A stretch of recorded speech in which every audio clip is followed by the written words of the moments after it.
Udara panas langsung menyergap saat saya melangkah keluar dari pintu pesawat. Ini bukan panas kering seperti di Dubai. Ini adalah panas yang lembab, lengket, dan seolah menghisap tenaga. Saya membetulkan letak kacamata hitam saya. Arloji mewah di pergelangan tangan kiri saya menunjukkan pukul 2 siang. Di sekeliling saya, kerumunan orang bergerak lambat. Bagi saya, waktu adalah emas. Namun di sini, waktu seolah-olah tidak memiliki harga. Tuan Omar Al-Sayed, seorang pria pendek dengan kemeja batik yang terlalu besar menyapa saya. Ia memegang papan nama dengan tulisan tangan yang agak miring. Saya hanya mengangguk kecil. Saya tidak ingin membuang nafas untuk basa-basi. Di mana mobilnya? Saya harus sampai di lokasi sebelum gelap, ujar saya dengan nada tegas. Saya berbicara dalam bahasa Indonesia yang kaku, hasil belajar singkat selama seminggu. Nama saya Bambang, Tuan. Mari, mobil ada di sebelah sana, ucapnya sambil tersenyum lebar. Senyum yang menurut saya terlalu berlebihan untuk seseorang yang baru bertemu orang asing. Kami berjalan menuju tempat parkir. Aroma di sini sungguh campur aduk. Ada bau asap knalpot, bau gorengan dari kejauhan, dan bau cengkih dari rokok yang dihisap orang-orang di pinggir jalan. Semuanya terasa sangat kacau. Di Dubai, segalanya teratur. Jalanan lebar, gedung pencakar langit yang mengkilap, dan aroma parfum mahal di setiap sudut. Di sini saya merasa seperti masuk ke dalam sebuah pasar raksasa yang tidak ada ujungnya. Mobil yang disediakan adalah sebuah kendaraan besar berwarna hitam. Cukup nyaman, namun tetap saja tidak bisa menandingi koleksi mobil sport saya di rumah. Begitu masuk, saya langsung menyalakan pendingin ruangan ke tingkat maksimal. Berapa lama perjalanan ke desa itu? Tanya saya sambil membuka tablet untuk memeriksa peta digital. Mungkin 4 jam, Tuan. Kalau tidak macet, jawab Bambang sambil mulai menjalankan mobil. 4 jam? Jaraknya hanya 100 kilometer. Saya berseru tidak percaya. Di negara saya, jarak 100 kilometer bisa ditempuh dalam waktu kurang dari 1 jam. Bambang tertawa kecil. Suara tawanya terdengar tulus, tapi membuat saya semakin kesal. Ini Jawa, Tuan. Jalanannya kecil dan banyak kejutan. Kita harus bersabar. Sabar. Kata itu bukan ada dalam kamus saya. Saya datang ke Indonesia dengan satu tujuan jelas.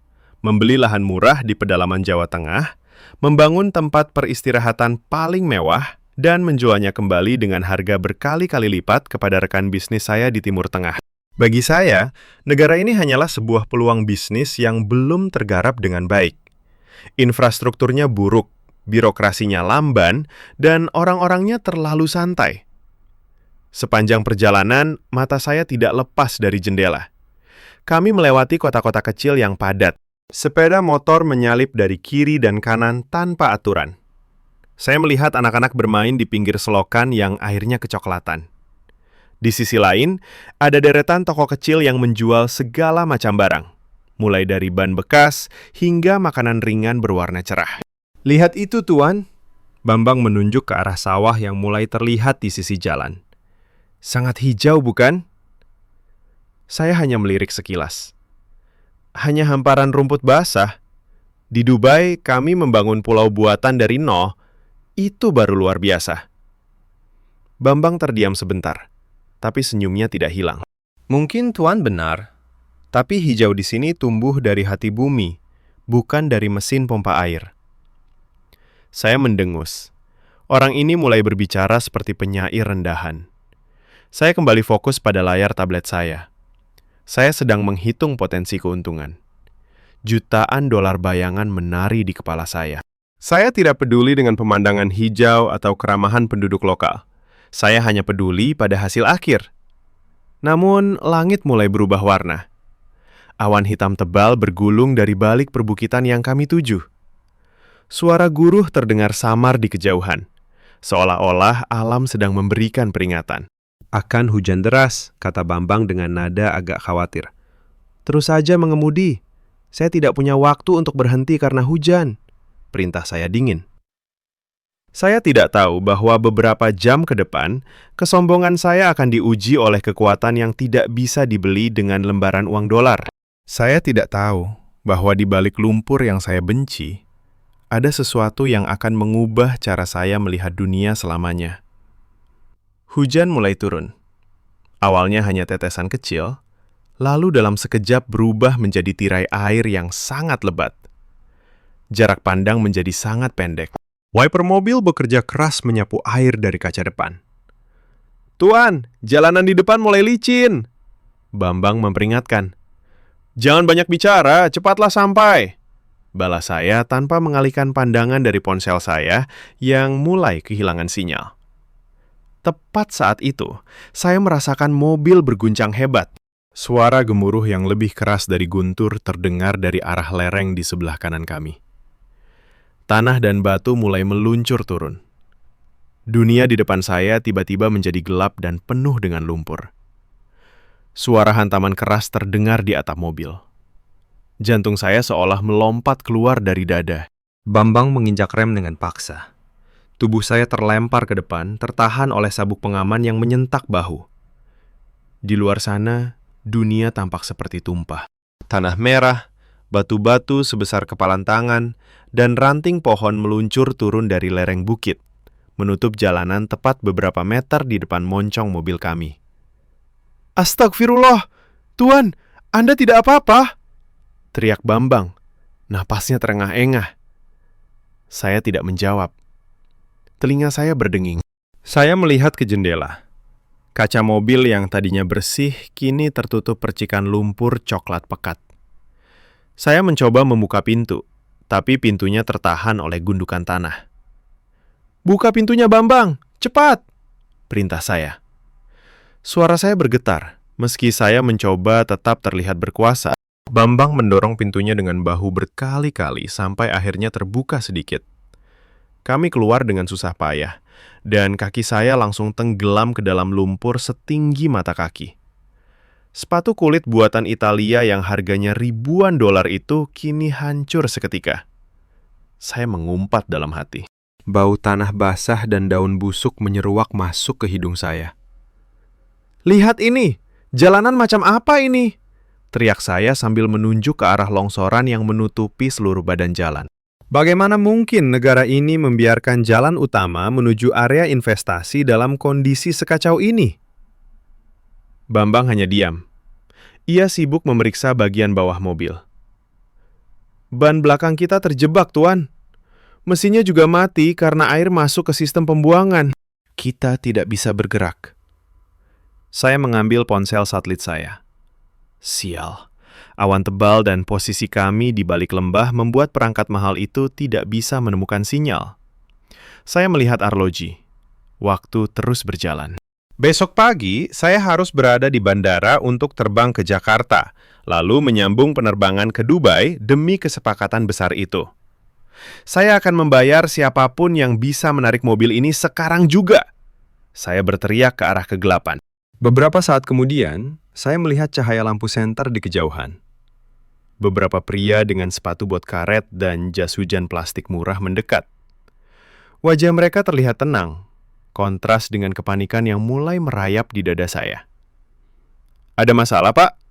salah satu dari mereka bertanya. Ia membawa sebuah cangkul di bahunya. "Mobil saya terjebak. Saya punya uang banyak. $100, $200, katakan saja berapa. Tarik mobil ini sekarang. Saya harus pergi," kata saya sambil merogoh dompet, menunjukkan lembaran uang yang masih kering. Pria itu melihat uang saya, lalu beralih melihat ke arah longsoran tanah yang masih bergerak sedikit demi sedikit. Ia tersenyum tipis. Sebuah senyum yang tidak saya mengerti. Ia tidak terlihat bersemangat melihat uang itu. "Maaf, Pak, uang itu tidak bisa menghentikan tanah longsor," ucapnya dengan nada datar. "Di atas sana rumah Mbah Darmo kena hantaman sedikit. Kami harus membantu beliau dulu. Nyawa lebih penting daripada mobil." Saya terpaku. "Tapi saya punya janji penting. Ini masalah jutaan dolar." "Bagi kami, ini masalah hidup dan mati, Tuan," sahut pria lain yang lebih tua. "Sabar dulu, alam sedang marah. Kalau Tuan memaksa bergerak sekarang, Tuan bisa tertimbun longsor susulan." Mereka kemudian berlalu begitu saja, meninggalkan saya dan Bambang di tengah hujan yang masih deras. Saya merasa terhina. Di Dubai, orang-orang akan berlari mendekat jika saya melambaikan uang. Di sini, uang saya seolah tidak ada harganya di hadapan segenggam tanah merah dan sebuah cangkul tua. Tuan Omar, suara Bambang memecah keheningan. Mari kita ikut mereka ke gubuk di atas. Setidaknya di sana ada atap. Berdiri di sini sangat berbahaya. Saya melihat mobil saya yang mewah kini tampak seperti sampah di tengah tumpukan lumpur. Saya melihat tangan saya yang bersih, kini kotor terkena noda hitam. Dengan perasaan kesal dan harga diri yang terluka, saya terpaksa melangkah, mengikuti cahaya senter penduduk desa yang tadinya saya anggap rendah. Langkah saya berat. Setiap kali kaki saya terangkat dari lumpur, suara plop yang menjijikkan terdengar. Saya tidak tahu kemana saya pergi. Yang saya tahu, saya merasa sangat kecil di tengah kegelapan hutan Jawa ini. Kaki saya gemetar saat kami akhirnya sampai di sebuah bangunan kecil. Itu bukan rumah mewah. Itu hanya sebuah rumah sederhana dengan dinding dari anyaman bambu. Atapnya terbuat dari seng tua yang mengeluarkan suara bising luar biasa saat dihantam hujan. Zing, zing, zing! Bunyinya memekakkan telinga. Saya merasa seperti terjebak di dalam sebuah kaleng bensin yang dipukul-pukul. Silakan masuk, Tuan. Maaf, rumah saya sempit, ucap pria tadi. Namanya Pak Joko. Saya melangkah masuk dan hampir tersedak. Aroma asap kayu bakar memenuhi ruangan. Tidak ada pendingin udara. Hanya ada sebuah lampu minyak kecil yang bergoyang tertiup angin dari celah dinding. Di sudut ruangan, beberapa pria duduk melingkar. Mereka tidak memakai setelan jas. Mereka hanya memakai sarung dan kaos oblong yang sudah pudar warnanya. Bagaimana bisa manusia hidup di tempat seperti ini? Batin saya. Pikiran saya langsung melayang ke apartemen saya di Dubai. Di sana, cahaya lampu kristal menerangi setiap sudut. Di sini, kegelapan seolah ingin menelan kami. Bambang memberikan saya sebuah kain sarung bersih. Pakai ini, Tuan. Pakaian Anda sangat basah. Anda bisa jatuh sakit. Saya melihat kain itu dengan ragu. Teksturnya kasar. Namun rasa dingin yang menusuk tulang membuat saya tidak punya pilihan. Saya mengganti setelan mahal saya dengan kain tradisional itu. Saya merasa kehilangan identitas. Tanpa jam tangan Richard Mille dan setelan jas, saya hanyalah seorang pria yang kedinginan di tengah hutan. Seorang wanita tua masuk membawa piring besar dari seng. Di atasnya terdapat beberapa potong singkong rebus yang masih mengepulkan uap. Aroma tanah dan akar tercium kuat. Inilah sepiring singkong rebus yang menjadi simbol kemiskinan di mata saya. Silakan dimakan, Pak. Hanya ini yang kami punya, ucap wanita itu dengan senyum tulus. Saya melihat makanan itu dengan rasa jijik yang tersamar. Di Dubai, sarapan saya adalah kaviar dan roti terbaik. Sekarang, saya diminta makan akar pohon. Saya hanya diam, tidak menyentuh piring itu. Perut saya lapar, tapi harga diri saya masih terlalu tinggi. Tuan Omar, Bambang berbisik sambil mengunyah sepotong singkong. Makanlah sedikit. Kita tidak tahu kapan bantuan akan datang. Jalanan di luar sana benar-benar tertutup total. Ini gila! Saya akhirnya meledak. Di mana pemerintah kalian? Di mana helikopter penyelamat? Ini adalah bencana, dan kalian hanya duduk di sini makan singkong. Pak Joko yang sedang mengasah parang di sudut ruangan menengadah. Matanya tenang, tidak ada kemarahan. Tuan, di sini kami belajar satu hal. Alam tidak bisa diperintah. Helikopter tidak bisa terbang dalam badai seperti ini. Yang bisa kami lakukan adalah saling menjaga sampai matahari terbit. Saya terdiam. Kata-katanya terasa seperti tamparan pelan. Saya melihat keluar jendela yang terbuka sedikit. Kegelapan di luar sana sangat pekat. Suara gemuruh tanah longsor masih terdengar sesekali di kejauhan. Saya menyadari satu hal yang mengerikan. Uang saya di bank tidak bisa menghentikan hujan. Kekuasaan saya tidak bisa membuka jalan yang tertimbun tanah. Saya melihat orang-orang di ruangan ini. Mereka tidak tampak panik. Mereka justru bercanda pelan, berbagi cerita tentang panen yang gagal, sambil sesekali memeriksa keadaan tetangga lewat teriakan dari balik dinding. Ada sebuah kekuatan yang aneh di sini. Sebuah kekuatan yang tidak berasal dari beton dan baja, melainkan dari sesuatu yang lebih dalam. Mungkin saya salah tentang tempat ini sejak awal, tapi rasa kantuk dan lelah yang luar biasa mulai menyerang. Saya berbaring di atas tikar pandan yang keras, mencoba memejamkan mata di tengah suara hujan yang tak kunjung reda.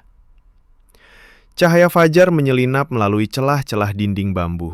Suaranya bukan lagi dentuman hujan, melainkan kicauan burung yang samar dan suara ketukan kayu yang beradu. Saya terbangun dengan leher kaku. Alas tidur ini benar-benar menyiksa tubuh saya yang biasa dimanjakan oleh kasur sutra. Saya melangkah keluar. Pemandangan di depan mata saya sungguh mengerikan. Lereng bukit di samping jalan telah runtuh sepenuhnya. Mobil SUV mewah saya kini hanya terlihat bagian atapnya saja, tertimbun lumpur merah yang tebal. Hati saya mencelos. Di dalam sana ada dokumen penting dan laptop yang berisi data rahasia perusahaan. "Bangun, Tuan. Minum kopi dulu." Suara Pak Joko menyapa. Ia sudah mengenakan sepatu bot karet yang penuh lumpur. "Pak Joko, saya tidak punya waktu untuk kopi," kata saya cepat. Saya merogoh saku sarung, mengambil dompet yang syukurnya masih ada. "Dengarkan saya. Saya akan memberikan 50 juta rupiah tunai sekarang juga, jika Anda bisa mengumpulkan orang untuk menggali mobil saya dan membuka jalan itu dalam 2 jam. 50 juta? Itu gaji setahun bagi orang di sini, bukan?"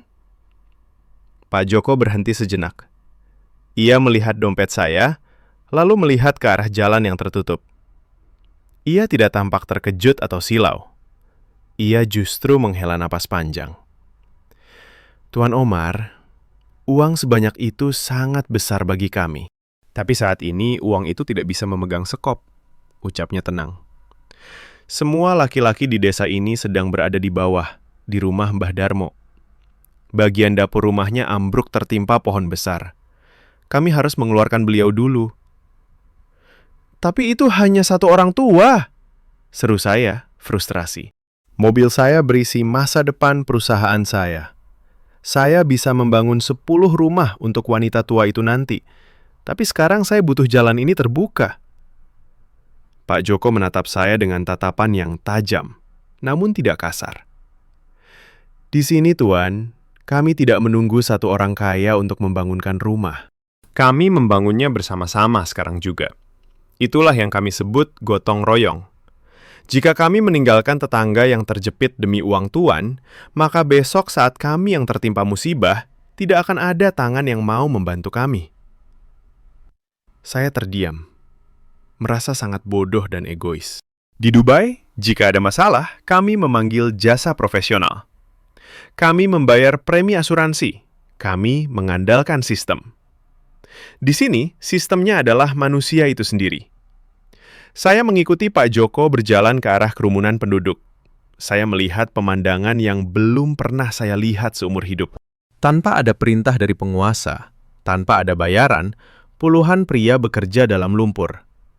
Ada yang memotong batang pohon dengan gergaji tangan, ada yang mengangkut batu secara berantai, dan anak-anak muda sibuk memindahkan tanah dengan ember bekas. Mereka bekerja dengan irama yang aneh. Terkadang mereka berteriak bersama, 1, 2, 3. Lalu beban berat itu berpindah. Tidak ada mesin modern, hanya otot, keringat, dan tawa kecil di sela-sela kelelahan. Saya berdiri di pinggir jalan, memegang dompet tebal saya yang terasa sangat berat namun tidak berguna. Saya melihat tangan-tangan mereka yang kotor, kasar, dan penuh luka kecil. Tangan-tangan itulah yang sedang menggerakkan gunung, sementara tangan saya hanya bisa memegang lembaran kertas berwarna yang tidak bisa menggeser satu batu pun. Rasa malu mulai merambat di hati saya. Untuk pertama kalinya dalam hidup, Saya merasa menjadi orang termiskin di tempat ini. Saya memiliki segalanya di bank, tapi saya tidak memiliki satupun tangan yang akan bergerak untuk saya tanpa motif uang.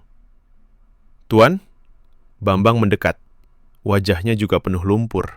Mereka bilang setelah Mbah Darmo aman, mereka akan membantu kita, tapi mungkin butuh waktu sampai sore. Saya menarik nafas panjang. Bau tanah basah terasa lebih tajam sekarang. Biarlah, Bambang. Biarkan mereka membantu wanita tua itu dulu. Saya duduk di atas sebuah batu besar, memperhatikan bagaimana orang-orang ini bekerja. Mereka begitu efisien meski tampak lambat.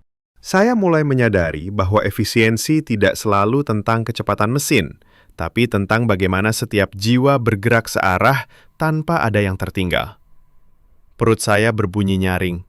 Suaranya seolah mengejek harga diri saya yang masih tersisa. Sudah lebih dari 12 jam saya tidak makan apapun. Di Dubai, jika saya lapar pada jam seperti ini, saya tinggal menekan tombol dan seorang pelayan akan membawakan hidangan kelas dunia ke kamar saya. Namun di sini, di bawah atap bambu ini, saya hanya memiliki kesunyian dan aroma asap kayu yang menusuk mata. Istri Pak Joko, Ibu Siti, masuk ke ruangan dengan langkah pelan. Ia membawa piring seng yang sama dengan yang saya tolak tadi malam. Di atasnya, singkong rebus itu masih ada, meski sudah tidak terlalu panas. "Makanlah, Tuan. Ini singkong dari kebun sendiri. Tadi pagi baru dicabut sebelum hujan turun lagi," ucapnya lembut. Ia meletakkan piring itu di samping saya, lalu menaruh sebuah gelas berisi teh tawar yang warnanya sangat pekat. Saya menatap singkong itu. Kulitnya yang pecah-pecah menunjukkan daging umbi yang putih kekuningan. Saya ragu. Dalam pikiran saya, singkong adalah makanan kelas bawah, sesuatu yang hanya dimakan jika Anda tidak mampu membeli roti atau daging. Namun rasa lapar ini sungguh tidak mengenal kasta. Dengan tangan yang masih sedikit kotor, saya mengambil sepotong kecil. Saya memasukkannya ke mulut. Mata saya membelalak. Teksturnya sangat lembut, hampir seperti mentega yang lumer di lidah. Ada rasa manis yang samar, bercampur dengan rasa gurih yang jujur dari tanah. Ini bukan rasa buatan dari penyedap rasa kimia. Ini adalah rasa murni dari bumi yang dirawat dengan tangan. "Bagaimana?" tanya Bambang yang muncul dari balik pintu. "Lebih enak dari hidangan hotel bintang 5, bukan?" Saya tidak menjawab. Saya justru mengambil potongan kedua yang lebih besar. Teh tawar yang menyusul kemudian terasa sangat membersihkan kerongkongan. Ada kehangatan yang menjala dari perut ke seluruh tubuh saya. "Ibu Siti?" panggil saya pelan. Mengapa singkong ini rasanya begitu berbeda? Saya pernah mencoba makanan serupa di restoran mahal di Jakarta, tapi rasanya seperti kayu kering. Ibu Siti tersenyum kecil sambil merapikan kain jaritnya. "Mungkin karena singkong ini ditanam dengan rasa syukur, Tuan. Kami tidak punya banyak, tapi tanah ini selalu memberi cukup jika kita menjaganya. Kami tidak memaksa tanah bekerja terlalu keras dengan banyak obat kimia." Cukup. Kata itu bergema di kepala saya. Sepanjang hidup, saya tidak pernah merasa cukup. Saya selalu ingin gedung yang lebih tinggi, mobil yang lebih cepat, dan keuntungan yang lebih besar. Di sini, di tengah desa yang terisolasi oleh tanah longsor, sepotong singkong rebus sudah lebih dari cukup untuk membuat saya merasa hidup kembali. Saya melihat ke sekeliling ruangan. Dinding bambu ini memang tidak bisa menahan suara angin, tapi ia memberikan kehangatan yang aneh. Cahaya lampu tempel yang redup menciptakan bayangan panjang di lantai kayu. Tidak ada kemewahan, tapi ada ketenangan yang luar biasa. Saya mulai menyadari sesuatu yang lucu. Saya datang ke sini untuk membangun sebuah proyek mewah karena saya pikir tempat ini kurang dan butuh sentuhan saya. Namun, saat saya duduk di sini dengan perut kenyang oleh singkong, saya mulai merasa bahwa sayalah yang kurang. Saya kaya dalam angka, tapi miskin dalam rasa. Di kejauhan, suara tawa para pria yang sedang bekerja memindahkan batu terdengar di sela-sela suara sisa hujan. Mereka tidak mengeluh. Mereka tidak meminta kompensasi lembur.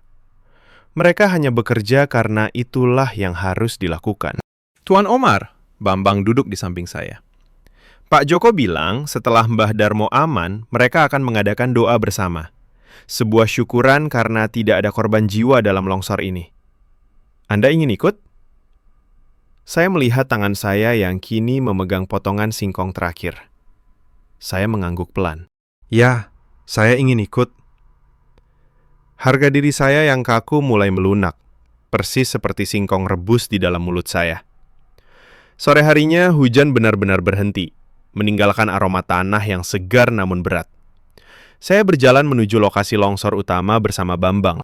Di sana, saya melihat sebuah pemandangan yang menantang semua logika bisnis dan teknik yang saya pelajari di Universitas Barat. Sebuah batu besar, mungkin seukuran mobil kecil, menutup jalan tepat di titik paling sempit. Saya mengerutkan kening. Di Dubai, kami akan mendatangkan alat berat dalam waktu 1 jam, menghancurkan batu itu dengan bor hidrolik dan membersihkannya dengan truk raksasa. Tidak mungkin mereka bisa menggeser itu dengan tangan kosong, gumam saya. Itu beratnya bertonton. Mereka butuh alat berat. Tuan lihat saja dulu, sahut Bambang tenang. Pak Joko memimpin kelompok pria itu. Tidak ada komandan yang berteriak kasar. Mereka hanya saling bertukar pandang dan memberikan isyarat sederhana. Beberapa pria membawa batang-batang kayu jati yang tebal dan panjang. Mereka menyelipkan ujung kayu di bawah batu tersebut, menciptakan pengungkit sederhana. 1, 2, 3. Hea! Suara seruan serempak itu memecah kesunyian hutan. Otot-otot di lengan dan punggung mereka menegang. Keringat bercampur lumpur mengalir di wajah mereka. Pada hitungan ketiga, batu raksasa itu bergetar. Hanya sedikit, namun itu nyata. Apa yang sedang terjadi ini? Tanpa mesin, tanpa bahan bakar, batu itu mulai bergerak. Mereka melakukan itu berulang kali dengan irama yang sangat teratur. Setiap kali batu itu bergeser beberapa sentimeter, sekelompok pria lain segera menyisipkan batu-batu kecil di bawahnya agar tidak merosot kembali.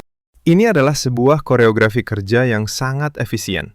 Sebuah sistem yang tidak tercatat dalam buku manajemen modern, namun telah dipraktikkan selama berabad-abad.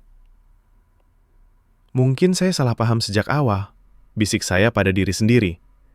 Saya terbiasa melihat dunia sebagai kumpulan angka dan mesin. Saya lupa bahwa ada kekuatan kolektif dari jiwa-jiwa yang bersatu. Tiba-tiba saya merasa dorongan yang aneh.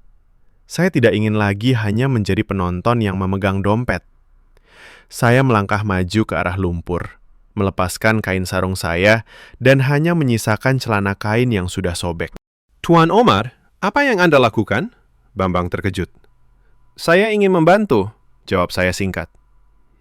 Pak Joko menatap saya, lalu tersenyum lebar. Ia memberikan saya ruang di salah satu batang kayu. Tangan saya yang halus kini menggenggam kayu kasar yang masih basah. Untuk pertama kalinya, saya merasakan beban yang sama dengan mereka. 1, 2, 3. Saya mengerahkan seluruh tenaga saya. Wajah saya memerah, napas saya terengah-engah. Kayu itu menekan telapak tangan saya hingga terasa panas dan perih. Namun, saat saya merasakan batu itu bergeser karena tenaga yang saya berikan bersama mereka, ada sebuah kepuasan yang meledak di dada saya. Ini bukan tentang uang. Ini tentang menjadi bagian dari sesuatu yang lebih besar dari diri sendiri. Namun, tubuh saya yang biasa berada di ruangan berpendingin udara mulai melakukan protes. Kepala saya tiba-tiba terasa berputar. Pandangan saya menjadi kabur. Dinginnya sisa air hujan mulai meresap hingga ke tulang. Sementara suhu tubuh saya terasa naik dengan cepat. Tuan Omar! Suara Bambang terdengar menjauh. Dunia di sekeliling saya perlahan-lahan menjadi gelap. Hal terakhir yang saya rasakan adalah tangan-tangan kasar dan penuh lumpur yang tadi saya anggap rendah, kini justru menahan tubuh saya agar tidak jatuh terjerembab ke dalam genangan air. Mereka tidak membiarkan saya jatuh. Dunia terasa berputar. Suara-suara di sekitar saya terdengar seperti berasal dari bawah air. Redup, bergema, dan tidak jelas. Saat saya membuka mata, langit-langit bambu rumah Pak Joko menyambut saya kembali. Namun kali ini, cahaya lampu minyak terasa sangat menyakitkan bagi mata saya. Tubuh saya terasa seperti terbakar, namun di saat yang sama, saya menggigil hebat seolah-olah saya sedang berada di kutub utara. "Syukurlah Tuan sudah sadar." Suara Bambang terdengar sangat khawatir. Wajahnya muncul di depan saya, namun tampak ganda. Saya mencoba duduk, tapi seluruh tulang saya seolah berubah menjadi abu. Saya jatuh kembali ke atas tikar pandan. Panas tubuh saya terasa memancar ke lantai kayu yang dingin. Saya tahu gejala ini. Ini adalah demam tinggi yang menyerang tiba-tiba. Mungkin karena kelelahan ekstrim, mungkin juga karena air hujan yang kotor telah masuk ke tubuh saya melalui luka-luka kecil di tangan. "Minum ini, Tuan. Ini jamu tradisional dari Ibu Siti," kata Bambang sambil menyodorkan sebuah mangkuk kecil dari tanah liat. Aromanya sangat menyengat. Bau akar-akaran, rempah yang tajam, dan aroma pahit yang membuat perut saya mual. Di Dubai, saya akan memanggil dokter pribadi paling mahal untuk memberi saya suntikan antibiotik terbaik. Di sini, yang ada hanyalah cairan kecoklatan yang terlihat mencurigakan. Apa ini? Suara saya parau, hampir tidak terdengar. "Ini air rebusan jahe, kunyit, dan beberapa daun dari hutan, Tuan. Ini akan menurunkan panas Anda," sahut Ibu Siti yang sedang mengompres dahi saya dengan kain basah. Tangan Ibu Siti terasa sangat dingin dan lembut. Saya melihat ke arah meja kayu kecil di sudut ruangan. Di sana terletak arloji Richard Mille saya. Benda itu terlihat sangat asing. Berlian dan logam mulianya berkilau terkena cahaya lampu. Namun di dalam ruangan ini, benda itu tampak seperti tumpukan sampah yang tidak berguna. Arloji itu tidak bisa menurunkan suhu tubuh saya. Arloji itu tidak bisa memberi saya napas yang lega. Saya meminum cairan itu dengan paksa. Rasanya sangat pahit, seolah-olah seluruh kepahitan hidup diperas ke dalam satu mangkuk. Namun, beberapa menit setelah meminumnya, saya merasakan kehangatan yang merambat perlahan dari dada ke seluruh anggota tubuh. Kehangatan itu tidak agresif, tapi sangat menenangkan. "Bambang," panggil saya pelan. "Pukul berapa sekarang?" "Sudah pukul 10 malam, Tuan. Jalanan sudah hampir bersih." Pak Joko dan para warga bekerja tanpa henti sejak Tuan pingsan tadi sore. Mereka ingin memastikan Tuan bisa mengejar penerbangan besok pagi. Jantung saya berdegup kencang. Kontrak itu. Pertemuan di Dubai. Besok pagi adalah batas terakhir. Jika saya tidak ada di sana, proyek besar itu akan jatuh ke tangan pesaing saya. Karir saya, reputasi saya, dan jutaan dolar saya sedang dipertaruhkan. Saya harus pergi. Sekarang. Saya mencoba berdiri lagi. Keringat dingin mengucur deras. "Jangan gila, Tuan." Bambang menahan bahu saya. "Anda bahkan tidak bisa berdiri tegak. Di luar sana masih ada lumpur sisa. Mobil kita belum bisa ditarik sepenuhnya." Tiba-tiba, pintu terbuka. Pak Joko masuk dengan nafas terengah-engah. Bajunya basah kuyup oleh keringat dan sisa air hujan. Wajahnya terlihat sangat lelah, tapi matanya bersinar lega. "Jalan sudah terbuka, Tuan," ucapnya sambil menyeka keringat di dahi. "Kami sudah membersihkan jalur untuk satu mobil bisa lewat. Saya meminjam mobil jeep tua milik kepala desa untuk mengantar Tuan ke bandara." Saya menatap Pak Joko. Pria ini telah bekerja sepanjang hari, memindahkan batu bertonton, membantu tetangganya, dan sekarang ia masih memikirkan nasib perjalanan saya, seorang asing yang sempat menghinanya dengan uang. "Mengapa?" tanya saya tiba-tiba. "Mengapa Anda melakukan ini semua untuk saya?" "Saya sudah bersikap kasar kepada Anda. Saya menghina desa ini." Pak Joko duduk di lantai, bersandar pada tiang rumah. Ia tersenyum tipis, sebuah senyuman yang membuat saya merasa sangat kecil. "Tuan, di sini kami tidak melihat siapa Anda. Kami hanya melihat ada seorang tamu yang sedang kesulitan." Jika kami membiarkan tuan gagal, itu berarti kami gagal menjadi tuan rumah yang baik. Harta bisa dicari, Tuan, tapi menjaga kehormatan sesama manusia adalah tugas dari Tuhan. Kata-katanya menghujam jantung saya lebih dalam daripada rasa pahit jamu tadi. Saya melihat ke arah tangan saya yang masih gemetar. Keinginan saya untuk pergi mulai berperang dengan rasa syukur yang sangat besar. Saya ingin sekali menangis, tapi saluran air mata saya seolah kering karena panas demam. Apa yang sedang terjadi dengan saya? Apakah ini yang namanya hidayah? Atau hanya halusinasi karena sakit? Cahaya matahari pagi menyelinap masuk. Kali ini tidak lagi terasa menyakitkan. Suhu tubuh saya sudah turun. Meski masih terasa lemas, pikiran saya jauh lebih jernih. Saya mendengar suara kokok ayam di kejauhan dan bunyi air yang mengalir di parit kecil samping rumah. Suasana ini sangat tenang. Sebuah ketenangan yang tidak bisa diciptakan oleh dinding kedap suara di apartemen mewah saya. Saya berjalan perlahan menuju teras depan. Pak Joko sedang duduk di sana, menyesap kopi hitam dari gelas kaca sederhana. Di depannya, hamparan sawah terasering terlihat hijau berkilau tertimpa cahaya pagi. Sisa-sisa longsor kemarin masih terlihat di kejauhan. Namun, pemandangan ini tetap terasa sangat damai. "Bagaimana perasaan Tuan pagi ini?" tanya Pak Joko ramah. "Jauh lebih baik. Terima kasih Pak Joko. Jamu itu benar-benar ajaib," jawab saya tulus. Saya duduk di sampingnya, mengabaikan debu yang menempel di celana saya. Kami terdiam sejenak, menatap ke arah sawah. Saya teringat pada jadwal penerbangan saya. Jika saya berangkat sekarang, saya mungkin masih bisa mengejar pesawat terakhir sore nanti. Tapi anehnya, kegelisahan yang kemarin membakar dada saya kini terasa seperti abu yang dingin. "Pak Joko," panggil saya. "Berapa banyak keuntungan yang Bapak hasilkan dari sawah seluas ini dalam setahun?" Pak Joko terkekeh pelan. "Keuntungan? Saya tidak pernah menghitungnya seperti itu, Tuan.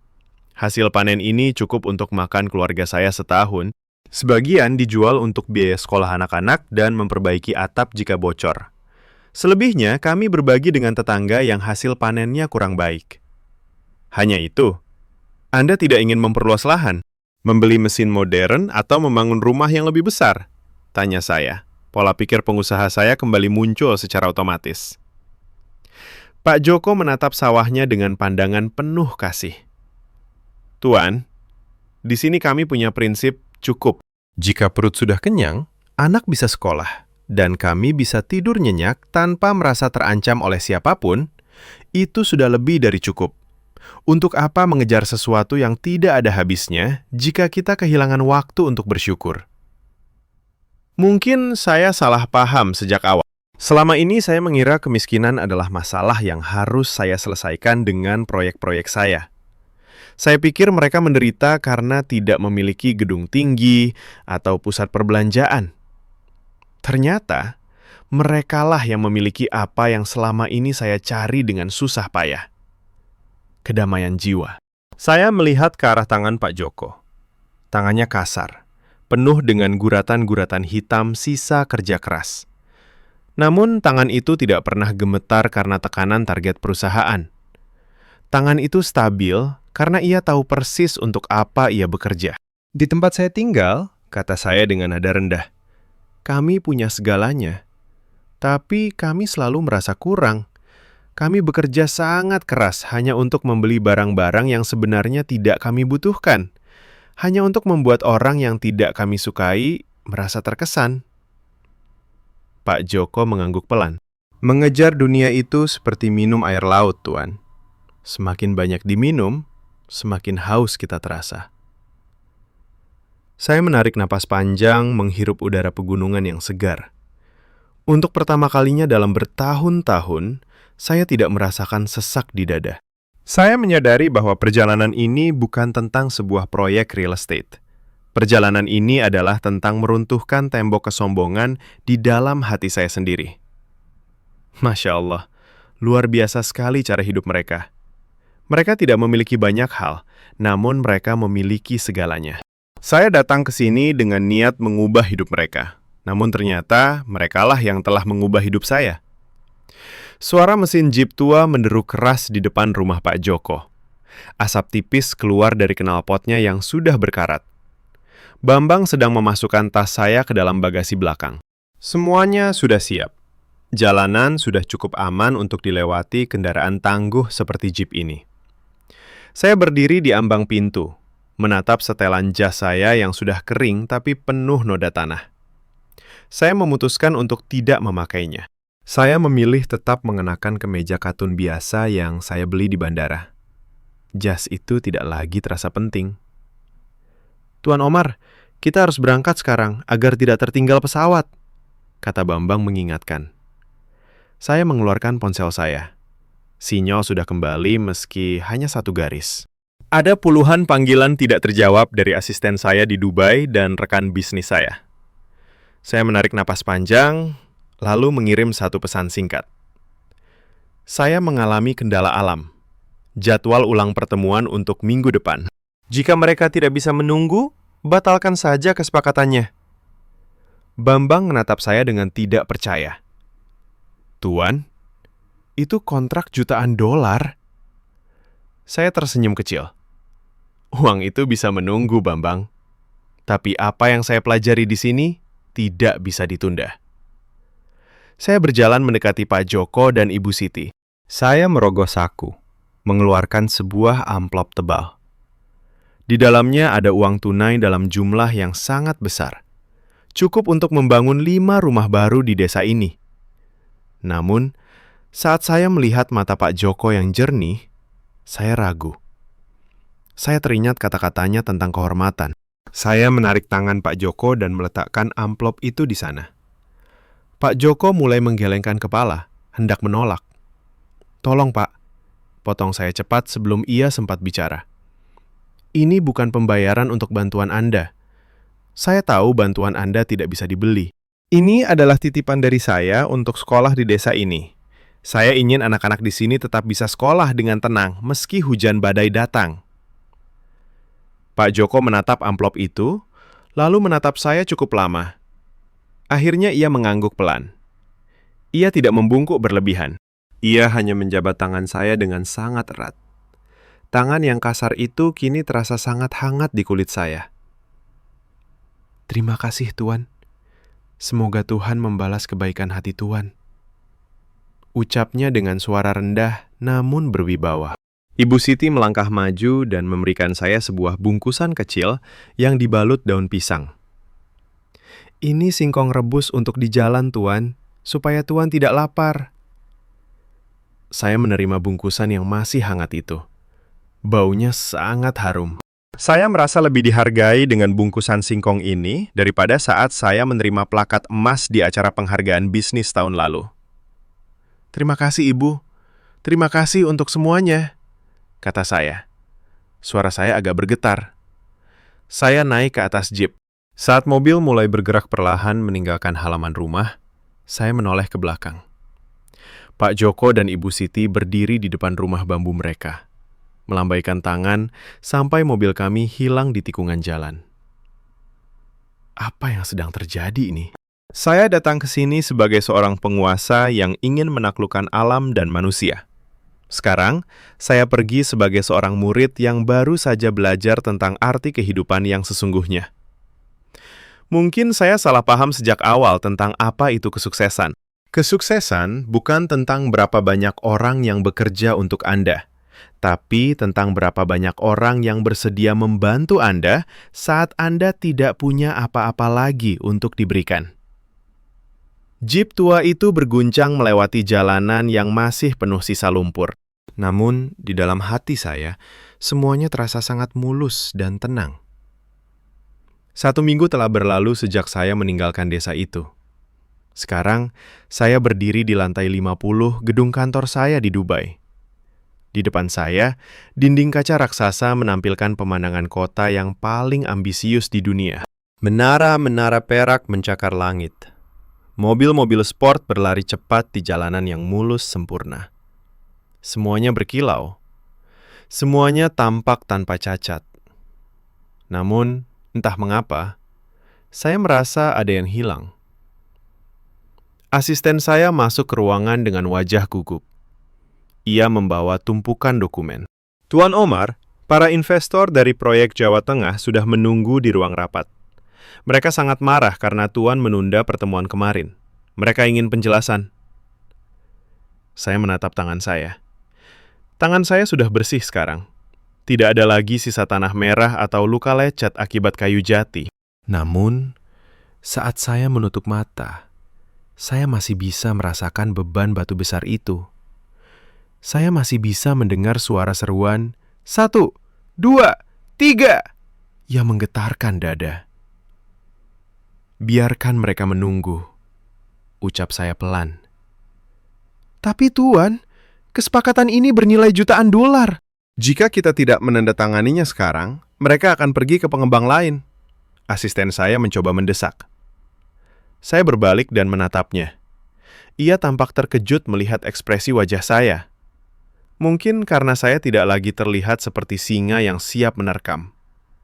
Saya terlihat tenang.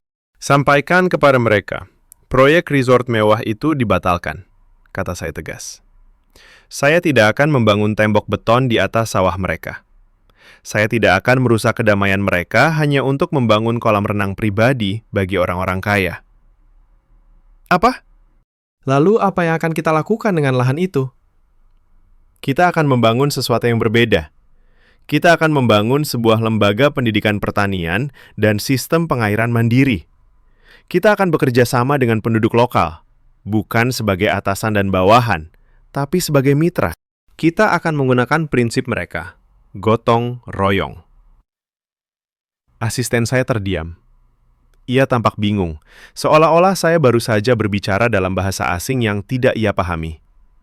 Mungkin ia pikir saya sudah kehilangan akal sehat akibat demam di hutan. Saya berjalan menuju meja kerja saya yang terbuat dari kayu eboni mahal dengan hiasan emas. Di tengah meja itu, di antara komputer canggih dan tumpukan laporan keuangan, ada sebuah benda baru. Itu adalah sebuah piring keramik kecil yang saya beli di pasar tradisional sebelum pulang. Di atasnya, ada sepotong singkong rebus yang baru saja disiapkan oleh koki pribadi saya. Koki itu sempat bertanya mengapa saya meminta akar pohon untuk sarapan. Saya hanya tersenyum. Saya mengambil potongan singkong itu dan memakannya. Rasanya tentu tidak seenak buatan Ibu Siti. Tidak ada aroma asap kayu bakar yang khas. Tidak ada suasana hujan yang menenangkan. Tapi setiap gigitannya mengingatkan saya pada satu hal. Cukup. Masya Allah. Luar biasa sekali bagaimana sebuah perjalanan singkat bisa meruntuhkan kesombongan yang saya bangun selama puluhan tahun. Saya dulu berpikir bahwa keajaiban adalah ketika kita bisa mengubah padang pasir menjadi hutan beton dengan kekuatan uang. Saya salah. Keajaiban yang sesungguhnya adalah ketika seorang asing yang angkuh bisa diterima dengan tangan terbuka oleh mereka yang tidak punya apa-apa. Keajaiban adalah ketika sebuah desa kecil tanpa sinyal internet bisa mengajarkan arti kemanusiaan kepada seorang pengusaha global. Mungkin saya salah paham sejak awal tentang arti kemajuan. Kemajuan bukan hanya tentang seberapa tinggi kita bisa membangun gedung. Kemajuan adalah tentang seberapa dalam kita bisa peduli pada sesama manusia. Saya mengambil arloji Richard Mille saya yang terletak di meja. Saya melihat jarum detiknya berputar. Dulu, setiap detik adalah tekanan bagi saya. Sekarang, setiap detik adalah kesempatan untuk bersyukur. Saya tidak lagi dikejar oleh waktu. Saya berjalan bersama waktu. Tuan Omar, jurnalis dari majalah bisnis sudah di depan. Mereka ingin mewawancarai Tuan tentang rahasia kesuksesan Anda. Asisten saya kembali memberitahu. Saya tersenyum. Kali ini lebih lebar. Saya merapikan kemeja saya, lalu melangkah menuju pintu. Katakan pada mereka, saya tidak punya rahasia. Saya hanya baru saja belajar cara menjadi manusia dari sebuah desa kecil di Indonesia. Saat saya berjalan keluar, saya merasa ringan. Beban jutaan dolar yang dulu menghimpit pundak saya seolah menguap. Saya teringat Pak Joko, Ibu Siti, dan Bambang. Di suatu tempat di sana, di balik pegunungan Jawa yang hijau, mereka mungkin sedang duduk di teras, menikmati kopi pagi dengan penuh kedamaian. Indonesia bukan sekedar tempat di peta bagi saya sekarang. Indonesia adalah tempat di mana hati saya akhirnya menemukan jalan pulang. Saya berhenti sejenak di depan pintu ruang rapat. Saya menarik napas panjang, menghirup aroma kopi yang memenuhi ruangan, dan berbisik dalam hati. Terima kasih Indonesia. Terima kasih untuk keajaiban ini.